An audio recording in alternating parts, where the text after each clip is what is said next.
We are going to play with another Pilates fundamental called prone hip extension. Prone means face down, lying on your belly. Hip extension is the movement of your thighs moving behind your pelvis. Hip extension, extending behind your body. So we're gonna lie on our tummy and you're gonna stack 4 fingers over 4 fingers and you're gonna rest, thumbs touch, you're gonna rest your forehead right on your hands.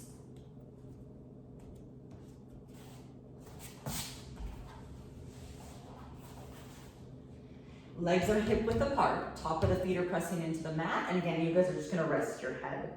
I'm gonna lift my head for now, just so I'm not talking to the floor.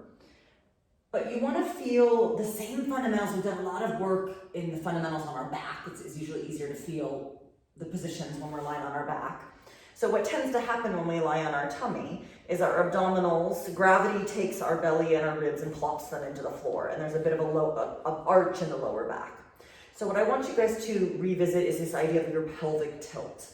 So you're gonna inhale, fill the back body with breath. And as you exhale, I want you to pull the navel in and pull the pubic bone into the mat. So it's not a booty clench, it's coming from the breath, just like we did on our back. Inhale, release. You'll feel the lower back arch, the belly drop into the mat. Exhale, close the ribs, engage the abdominals, and feel that sense of lengthening the sacrum. So you're lifting the waist and trying to pull the pubic bone into the mat or the tailbone towards your feet. Big full inhale, let it all go. Let the belly drop. You'll feel a little bit of an arch in the lower back. And on exhale, pull the belly in, engage the abdominals, and try to anchor your pubic bone.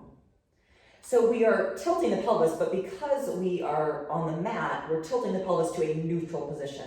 So remember the idea, the concept of neutral pelvis means your pubic bone and your hip points on the same plane.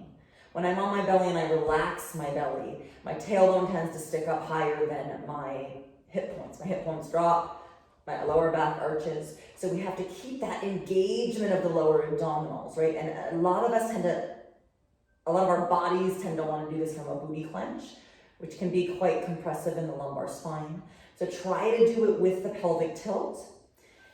And some of us might even feel an opening across the front thighs here. Now that's the stability. Now we're gonna go into the movement. So you're gonna take a breath in. And on your next exhale, just hover your right leg off the mat. So I want you to lift the leg, you guys, without arching the back or without rocking the hips side to side. Inhale, lower the leg. And exhale, left leg lifts. So if I lift too high, my pelvis rolls in. Now I'm rotating my hips, which compresses the lower back. Inhale, lower, so keep the pelvis neutral. Anchor with that pelvic tilt and right leg lifts. So it's a small lift, it's coming from the hip socket. Inhale, lower. Exhale, left leg lifts. Back and forth with breath. So how much can you lift your leg, keeping the pubic bone pulling into the mat and the hips level side to side so there's no rotation in the pelvis, right? When we do this, when we're capable, keep going, when we're capable of stabilizing the pelvis, we're trying to move the thigh behind the pelvis, and it feels like a stretch across the front thigh, and it feels like quite a bit of lower belly work. One more each side, you guys. Again, this is what it takes for gait.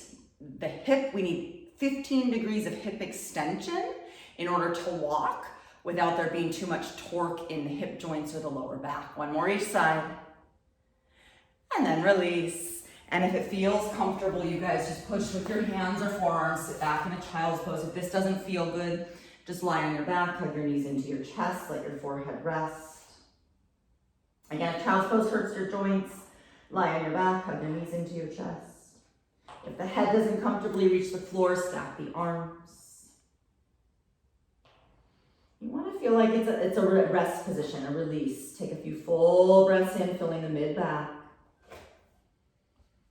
Feel that sense of releasing tension on your exhales. And then one more full breath here.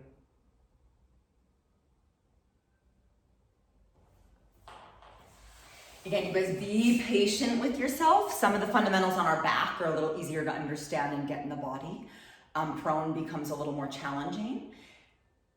But work with it, stick with it. The number one loss of movement in grown adults in America is hip extension. And it tends to be because we sit so much. We're sitting, which is compressing or shortening the hip flexors, right? Which we lose the ability to take that leg behind us, right? And therefore, because we're so tight here, every time we walk or take a step, we're rotating the pelvis or hiking a hip and compressing the lower back and or the knee or hip joints, right? So this is a super, super important movement for day-to-day life, for walking. Keep playing with it, be patient. It's incorporated into a lot of the exercises. Have fun.